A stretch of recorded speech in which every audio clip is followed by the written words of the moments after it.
I'm gonna save you like 5 years and a lot of money by telling you the top thing that I learned in grad school. I have a master's in communication, my doctorate in literature. We read and studied a lot of books, some of the all-time greats. But my favorite lesson that I learned, that can probably apply to everybody watching this, is that creative block is a symptom of the ego. So maybe, for example, you have an idea for a book, or an article, or a TikTok, but you don't go through with it. You freeze because you feel like it's not perfect enough. That's your ego talking. You gotta get out of your head and post. And I'll come at it from a logical standpoint for you. Let's say I post a mediocre piece of content.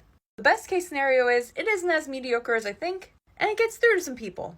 Most people think the worst case scenario is a bunch of ridicule online. But do you know how infrequently that happens? I can count on one hand the amount of times I've seen that. Rebecca Black is probably the most famous example. The internet was a different place back then. I don't think that would happen now. There's too much content being created every day. So really, your worst case scenario is never going to happen. The real worst case scenario is you put something out there, not many people see it. But then you're back in the same boat that you were if you didn't post it, although you now have the experience of making it and posting it. And it's about the journey more than the pot of gold at the end of the rainbow, right? Some of the most successful books and videos, they were made out of passion. Look at Tarantino. He admits he makes his movies for himself. And if other people like them, great.